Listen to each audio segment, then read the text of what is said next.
우리 오늘은 하나님 나라를 살게 하는 두려움이라는 제목으로 같이 말씀을 나누겠습니다. 오늘부터 또 다음 세대가 11시에 같이 예배를 드리니까 저 개인적으로는 좀 좋은 것 중에 한 가지는 뭐냐면 예배를 좀 빨리 끝내야 된다는 부담이 좀 줄어드는 것 같아요. 그전 1시에 다음 세대 예배가 있으니까 예배가 끝나고 식사하고 또 다음 세대 이어져야 되는데, 그렇다고 제가 설교를 길게 할 수 있는 스타일은 아닌데 좀 그런 부담은 조금 줄어드는 것 같다는 생각을 합니다. 저는 주일 예배가 마치고 그날 저녁이 되면 꼭 반드시 하는 일이 한 가지 있습니다. 그것은 바로 다음 주 본문을 몇 가지 번역본으로 만들어서 아이패드에 넣는, 이렇게 해서 틈틈이 시간이 날 때마다 아이패드를 써서 다음 주 설교만 계속해서 읽고 또 읽으면서 묵상을 하려고 합니다. 설교를 하기 위해서는 그 주의 본문을 100번은 읽으라는 이야기를 들은 적이 있었습니다. 저는 개인적으로 횟수를 세가면서 읽지는 않지만 할 수 있는 대로 최대한 그 주의 본문을 틈틈이 읽어가면서 또 묵상을 하면서 말씀을 준비하려고 노력을 하고 있습니다. 그러다 보니까 말씀을 준비하면서 때로 저지르는 실수가 한 가지가 있는데, 바로 그 주의 본문만 따로 떼어놓고 보게 된다는 것입니다. 말씀의 앞뒤 상황을 살펴보면서 본문의 저자가 이 말씀을 그 자리에 놓은 이유를 봐가며 묵상을 해야 그 말씀이 오늘 우리에게 주고자 하는 메시지를 더 정확하게 발견할 수 있게 되거든요. 하지만 어떨 때는 앞뒤의 맥락은 전혀 상관하지 않고 그 본문에만 집중하다 보니까 진짜 이 본문의 저자가 말씀을 통해서 우리에게 주시고자 하는 메시지가 아니라 말씀이 산으로 가게 되는 경우를 가끔 경험한다는 거죠. 가끔은 주일날 저녁에 이불킥을 할 때도 참 많습니다. 저녁에 뒤늦게 그 앞뒤 문맥을 보면서 내가 왜 이렇게 설교했지라고 이불킥을 하며 후회할 때도 많이 있습니다. 그래서 말씀을 준비하는 저에게나 사실 또한 말씀을 읽고 계신 여러분에게나 우리에게 요구되는 것은 말씀을 읽으며 저자의 의도와 맥락 속에서 볼 수 있는 시각이 필요하다는 거죠. 그런데 사실 본문의 말씀도 그렇습니다. 예수님께서 바다를 꾸짖으셔서 풍랑을 잠잠하게 하신 이 사건은 누가복음이 아니어도 마태복음 8장과 마가복음 4장에도 똑같이 기록이 되어 있습니다. 그리고 이 말씀은 사실 앞뒤 문맥과 관계없이 그냥 따로 떼어놓고 보면서 예수님께서 제자들 앞에서 어떠한 분이신지를 드러낸 사건으로만 그렇게 보아도 본문의 말씀을 보는 데는 무리가 없는 것처럼 보입니다. 다만 이 말씀을 기록한 저자가 어떠한 의도를 가지고 이 지점에서 이 말씀을 기록하였는지를 우리가 알 때 우리에게 이 말씀이 더 와닿을 수 있다는 거죠. 만약에 따로 떼어놓고 볼 수 있다면 그래도 괜찮다면 굳이 8장이 아니어도 다른 장에 넣을 수 있겠지만 이 8장에 이 풍랑을 잠잠케 하신 이 사건을 넣은 이유가 분명히 있다는 거죠. 그래서 누가가 이 사건을 여기에 기록한 이유를 알기 위해서는 먼저 8장의 시작인 그 말씀을 다시 한번 보고 그 맥락 안에서 우리가 본문을 다시 한번 보려고 합니다. 8장 1절의 말씀입니다. 그 후에 예수께서 각 성과 마을에 두루 다니시며 하나님의 나라를 선포하시며 그 복음을 전하실새 12 제자가 함께 하였고라고 말합니다. 그 후에, 앞선 7장의 말씀 그 후에, 누가복음 7장은 예수님께 향유를 부은 여인의 사건으로 마무리가 됩니다. 예수님께서 그 자신에게 향유를 부은 여인의 죄사함을 선포하셨습니다. 이 여인은 그 사건으로 인해 죄로부터 자유케 하심을 경험하였다는 거죠. 죄로부터 자유케 된다는 건 그것이 우리가 이 땅에서 그리스도인으로 경험할 수 있는 하나님 나라의 시작임을 보여주고 있다는 거죠. 그리고 예수님께서 그 후에 이 땅에서 이 사건을 통해 우리가 경험해야 할 하나님의 나라의 시작이 무엇인지를 선포하시고 말씀하셨다고 말씀합니다. 즉 누가복음 8장에 기록되어 있는 사건 하나하나를 우리가 볼 때 사실 씨 뿌리는 자의 비유나 지난주에 나눴던 말씀이나 또 우리가 앞으로 나누게 될 말씀들이나 하나하나 떼어놓고 보아도 아무런 문제가 될 것은 없지만 우리가 이 8장 전체를 하나님 나라라는 관점에서 볼 때 그 말씀의 의도를 더 선명하게 볼 수 있다는 것입니다. 우리가 지난주까지의 말씀은 하나님의 나라를 살아가는 삶의 태도에 대해서 말씀을 나누었습니다. 씨 뿌리는 자의 비유를 통해서 하나님 나라를 살아가는 삶은 하나님 앞에서 내 마음을 지켜나가며 그 말씀을 붙잡고 살아가는 삶임을 말씀으로 나누었습니다. 그리고 지난주에는 하나님의 말씀을 향한 치열함이 오늘 우리에게 요구된다고 말씀을 나누었습니다. 21절까지의 말씀은 이제 막 시작되는 하나님의 나라를 향하여 우리에게 요구되는 태도를 이야기한다는 거죠. 그리고 이어지는 말씀 22절부터 우리가 오늘부터 3주간 나누어서 보게 될 누가복음 8장의 후반부에는 삶의 자세에 이어서 하나님의 나라를 이루어가는 것이 다른 것이 아니라 하나님의 말씀에 있음을 보여주면서 하나님의 말씀이 이루어가는 하나님의 나라가 우리의 삶의 자리 가운데 어떻게 경험되어지는가를 보여주는 것이 그 이후에 나오는 말씀이라는 거죠. 이런 관점을 가지고 본문의 말씀을 보면 늘 그렇듯이 제자들은 가만히 있고 건너편으로 건너가자 하시는 예수님의 말씀으로 본문이 시작됩니다. 예수님의 말씀을 따라 제자들은 함께 떠났습니다. 예수님과 함께 배를 타고 건너가던 중에 예수님께서는 잠이 드셨다라고 말씀합니다. 그런데 이때 준비라도 되어 있던 것처럼 호수의 광풍이 일어났다라고 말씀하는 거죠. 본문의 말씀 23절입니다. 행선할 때에 예수께서 잠이 드셨더니 마침 광풍이 호수로 내리침에 배에 물이 가득하게 되어 위태한지라 라고 말씀합니다. 여러분이 말씀에서 눈에 들어온 단어가 하나 있습니다. 무엇이냐면 바로 마침이라는 단어입니다. 마침이라는 단어가 사용된 위치를 보니까 예수님께서 잠이 드셨다, 그리고 그 말씀 바로 뒤에 이어서 마침이라는 단어가 왔어요. 이 광풍이 예수님이 주무시기만을 기다렸다가 예수님 딱 주무시니까 광풍이 막 일어나는 것처럼 그러한 분위기를 만들어내고 있다는 거죠. 본문에 사용된 마침을 의미하는 헬라 단어는 카이라는 접속사가 쓰였습니다. 여러분, 접속사의 특징 중에 하나가 상황에 따라서 다양한 해석이 가능한 것이 접속사입니다. 어떤 부분에서는 그리고라는 의미로 사용되기도 하고 비교하여 강조하는 구실로 사용이 되기도 합니다. 또 다른 부분에서는 앞의 이야기를 강조하는 이야기를 덧붙일 때 이 접속사 카이를 쓰기도 하거든요. 굉장히 다양한 곳에서 다양한 용도로 사용될 수 있는 헬라어 단어가 바로 접속사 카이라고 하는 단어입니다. 그 중에 본문에서 이 접속사의 용도는 어떠한 용도로 사용되냐면 원인을 나타내는 용도로 쓰였습니다. 앞에 있는 내용으로부터 반드시 뒤따르는 내용을 표시해 주기 위한 용도로 쓰였다는 거죠. 그러니까 예수님이 주무셨어요. 그냥 편하게 주무셨고 호수에 아무 일도 안 일어났다면 그냥 예수님은 쭉 주무시면서 그 호수를 건너 가시는 것으로 끝났을 겁니다. 하지만 본문의 말씀의 마지막에 이야기하듯이 예수님이 어떠한 분인지를 드러내기 위해서는 반드시 이 광풍이 있어야만 했다는 거죠. 그렇게 준비되어 있던 광풍이 예수님께서 잠드시자 호수에 딱 내렸습니다. 그리고 이 상황에 대해서 위태하다라고 말씀합니다.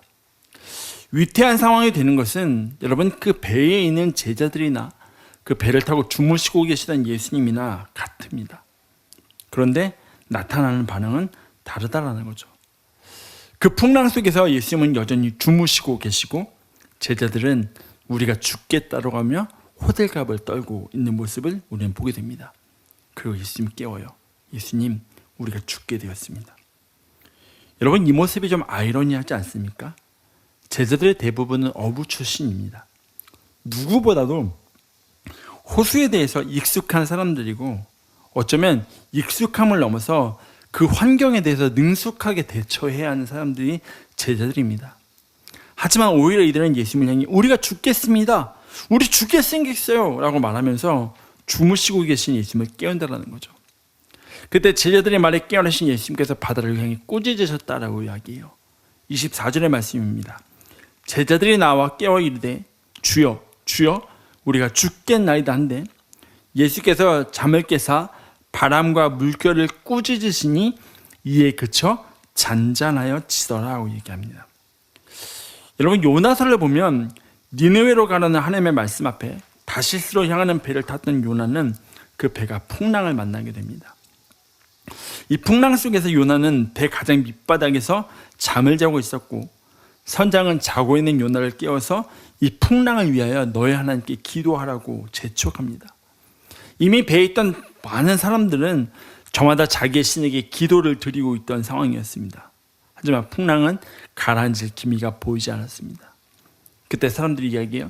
이 풍랑이 누구 때문인지 우리 한번 알아보자 라고 하고 제비를 뽑아요. 그 제비가 요나에게 걸립니다. 요나가 이야기해요. 나를 들어서 바다에 던져라. 그러면 풍랑이 잠잠해질 것이다. 사람들은 우리 그럴 수 없다고 한 번은 거절합니다. 그런데 여전히 풍랑이 잠잠해지지 않자 이 사람들은 요나를 바다에 던지게 됩니다. 여러분, 이것이 당시 사람들이 바다에서 풍랑을 만났을 때 그 풍랑을 잠재우기 위한 하나의 방법이었습니다. 왜 우리 전래동화 심청전에 보면 심청이를 인당수에 빠뜨린 이유가 그 바다에서 만날지 모를 풍랑을 미리 잠재우기 위해서 심청이를 제물로 바다에 바치는 거잖아요. 그들이 할 수 있는 최선은 바다에 무엇인가를 집어 던져서 화가 나 있고 화가 날지도 모르는 바다를 미리 달래는 거예요. 그것 말고 그들이 할 수 있는 것은 아무것도 없었어요. 그런데 본문의 말씀은 달라요. 제자들이 예수님을 깨웠어요. 그때 예수님 그렇게 말씀하시잖아요. 야, 바다에 뭐 던질 거 없냐? 라고 말씀하시잖아요. 그래서 성경이 뭐라고 이야기해요? 바다를 꾸짖었다라고 말씀한다라는 거죠. 그리고 바다를 잠잠케 하셔요. 지금까지 사람들은 바다를 달래야 한다고 생각했던 관점을 뒤집으셔요. 바다를 다스리셔요. 바다를 향해서 예수님이 꾸짖고 명령을 하셔요.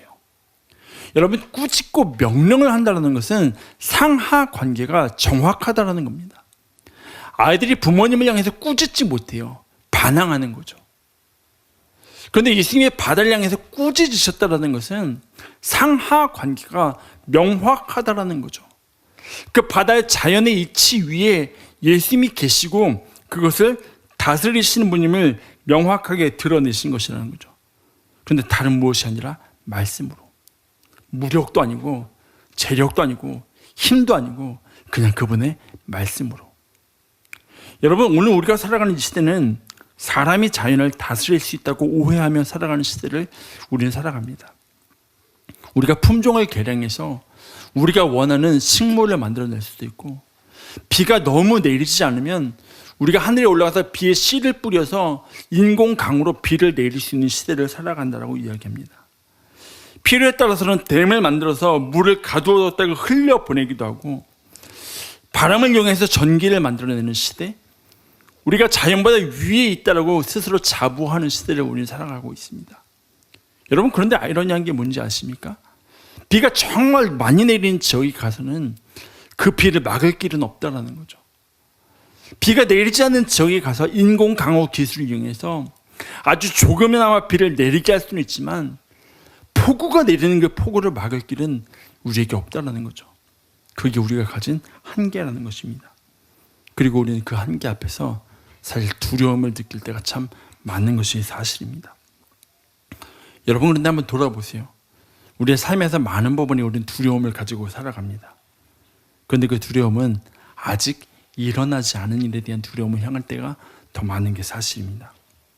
앞으로 이렇게 되면 어떻게 하지? 내 삶에 이런 일이 일어나면 어떻게 하지? 그땐 내가 어떻게 대처해야 하지? 라는 두려움 속에서 우리는 살아가고 있다는 거죠. 아직 일어나지 않은 일이 일어날 수도 있지 않을까라는 두려움 속에서 우리가 살아가고 있다는 겁니다. 그런데 여러분, 우리만 그런 게 아닙니다. 욥이라는 사람도 그랬습니다. 그가 하루아침에 자녀와 재산을 다 잃고 났을 때 이렇게 고백했거든요. 욥기 3장 25절입니다.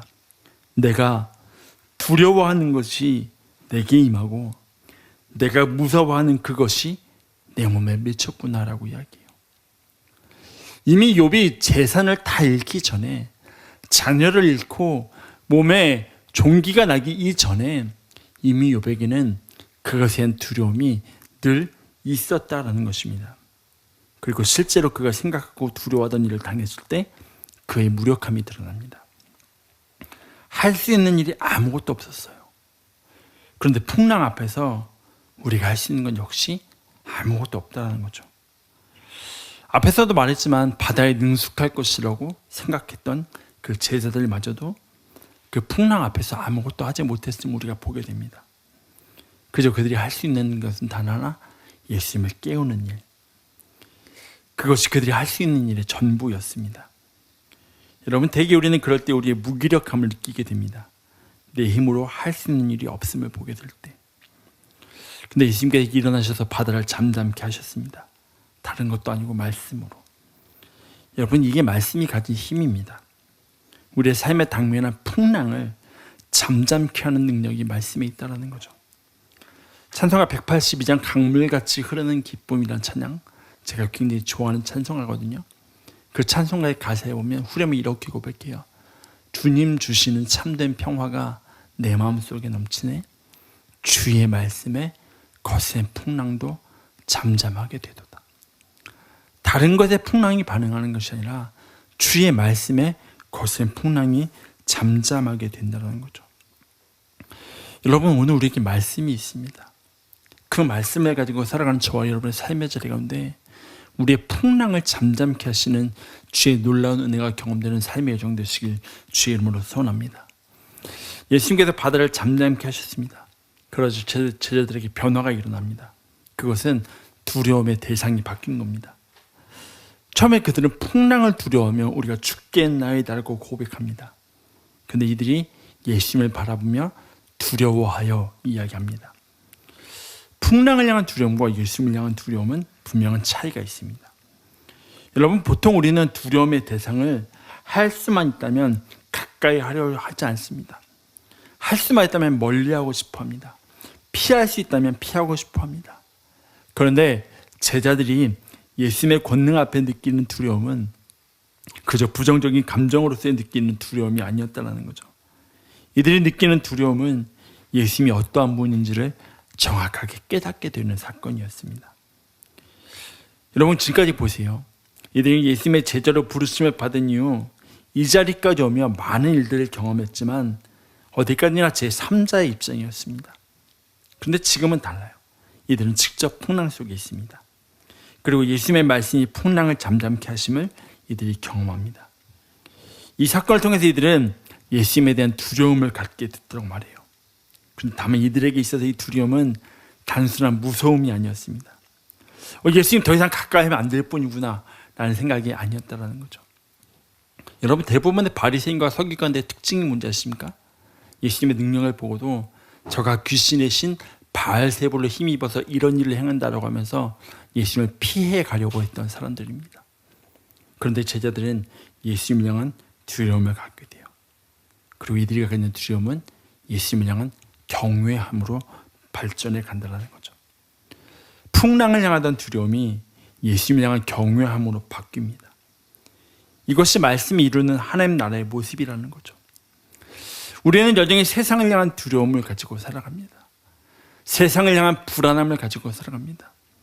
우리의 인생을 향한 알 수 없는 미래에 대한 염려를 가지고 살아갑니다.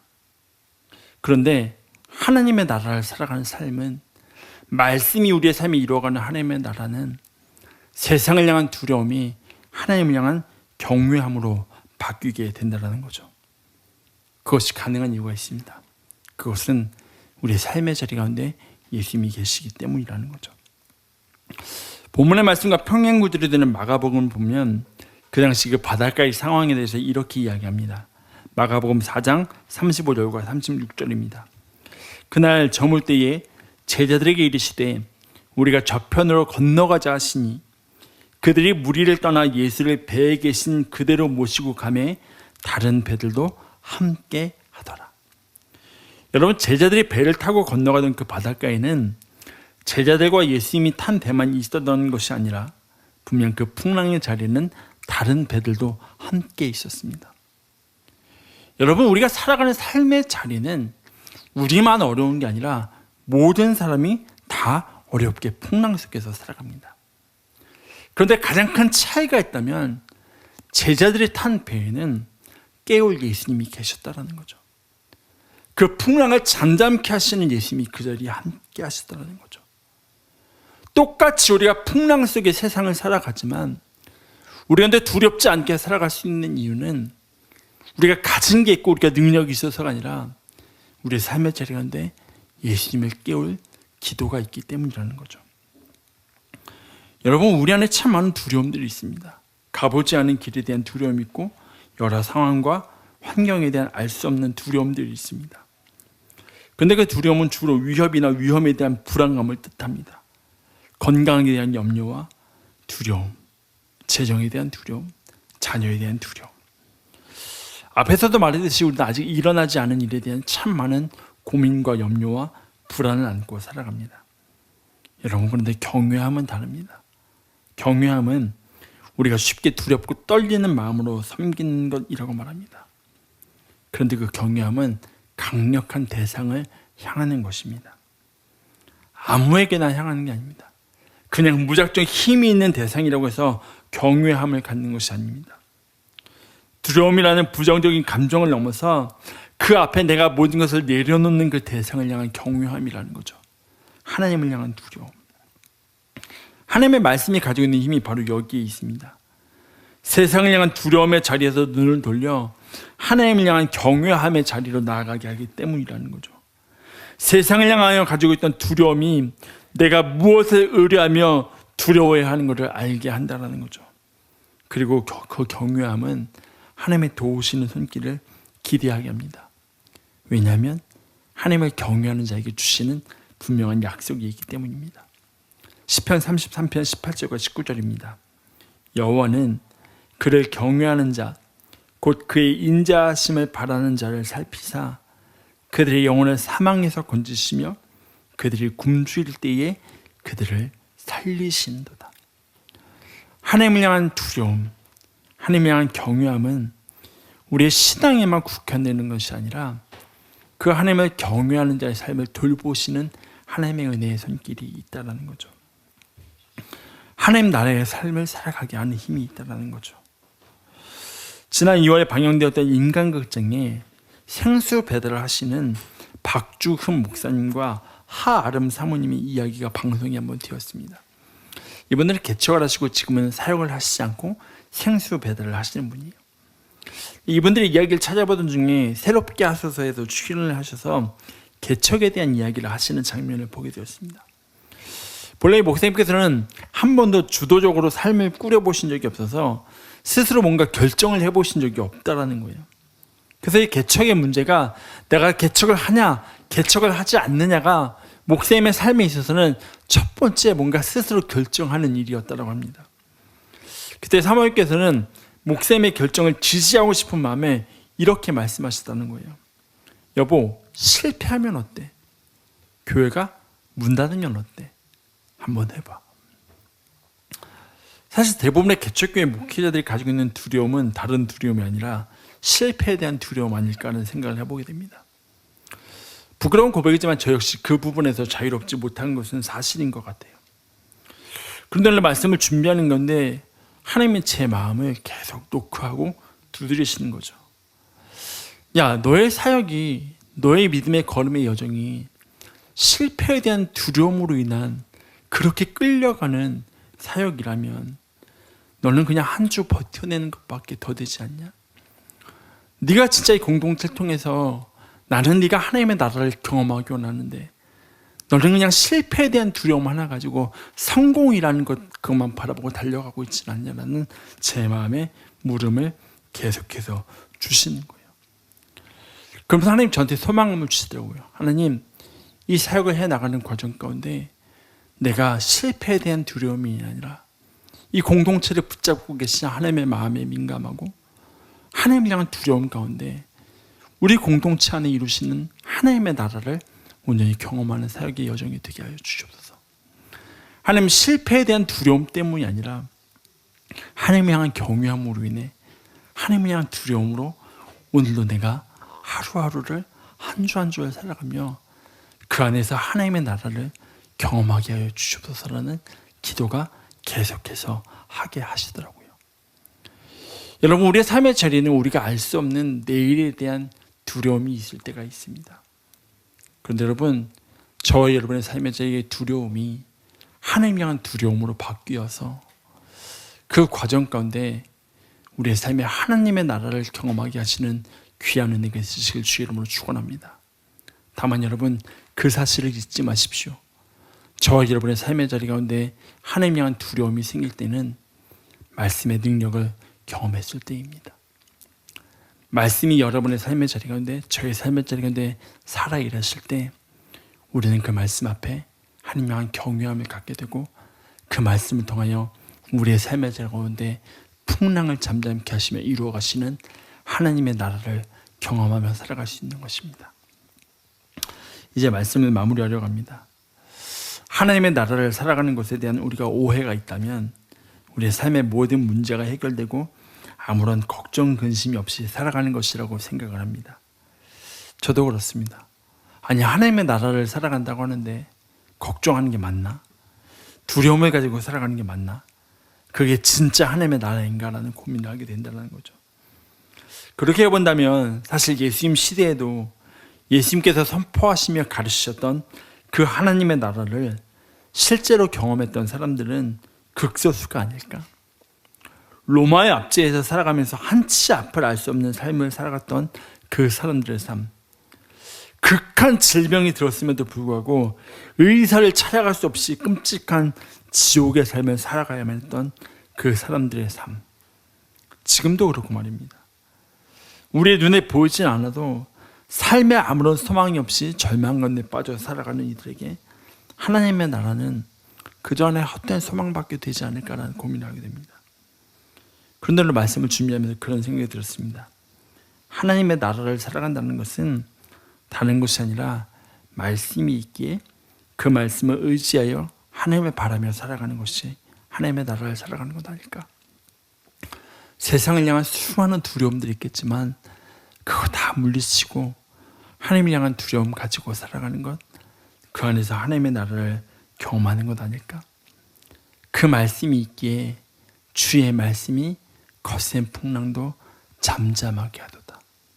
그러면서 주님 주시는 참된 평화가 내 마음속에 넘치네라는 그 고백.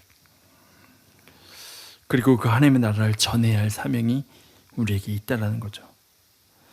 비록 삶의 환경은 바뀌지 않을지라도 삶을 대하는 마음은 달라질 수 있기 때문에. 말씀은 이 찬양으로 함께 나아가려고 합니다. 물 위를 걷는 자라는 찬양입니다. 이 찬양이 후렴의 가사를 보면 이렇게 고백합니다.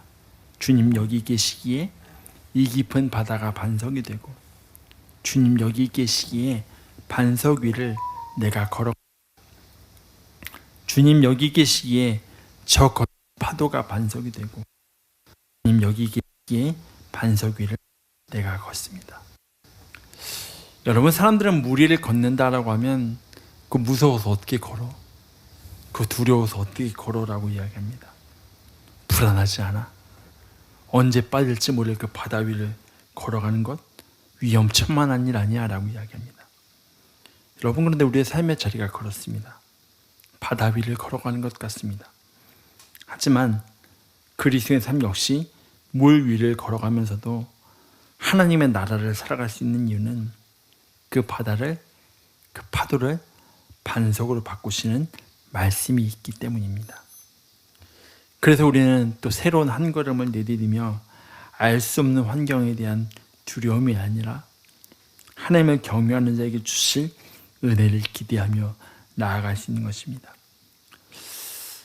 저도 한 주 한 주 하루하루 살아가면서 하나님, 앞으로 우리가 어떻게 되겠습니까? 라는 두려움이 있지만 그 가운데서 여전히 이 시간을 즐기며 나아갈 수 있는 것은 하나님의 말씀이 이루어 가실 것들이 있기 때문임을 기대합니다. 바라고 기도하기는 이번 한 주간을 살아가는 모든 삶의 여정 가운데 우리를 둘러싸고 있는 문제들과 상황들에 대한 두려움이 아니라 하나님의 나라를 살게 하시는 하나님을 향한 경외함 가운데 우리의 삶의 자리에서 그 말씀이 이루어 가시는 풍랑을 잠잠케 하시고 그 말씀이 이루어 가시는 하나님의 나라를 살아가는 저와 여러분의 삶의 한 걸음 한 걸음 믿음의 여정이 되시길 주의 이름으로 축원합니다. 우리 같이 찬양하며 나가도록 하겠습니다.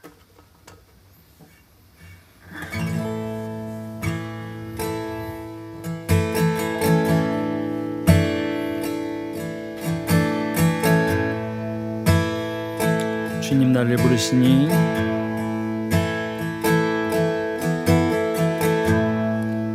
주님 나를 부르시니 두려움 없이 내서 나아가리라. 주님 나를 부르시니 주님 내게 오라시니 주님 내게 오라시니 주님 보고 계시기에 주님 보고 계시기에 의심치 않고 바다를 걸어가리라. 주님 보고 계시기에 주님 여기 계시기에 주님 여기 계시기에 주님 여기 주님 여기 계시기에 이 깊은 바다가 반석이 되고 주님 여기 계시기에 반석 위를 내가 걸어가리라.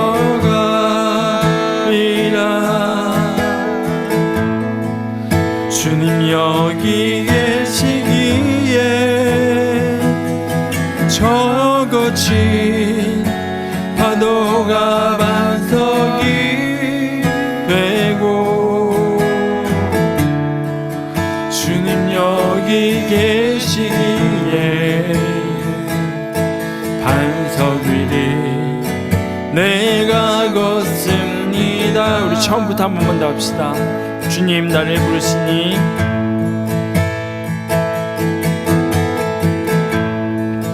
주님 나를 부르시니 두려움 없이 배에서 나아가리라.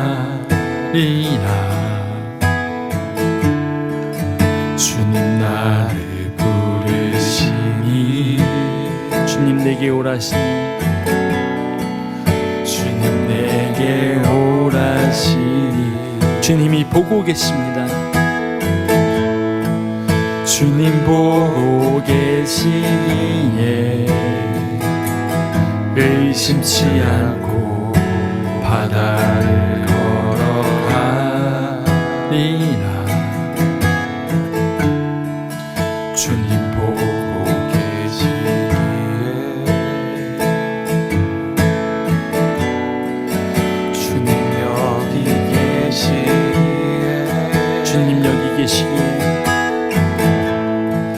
주님 여기 계시기에 이 깊은 바다가 반석이 되고 주님 여기 계시기에 반석 위를 내가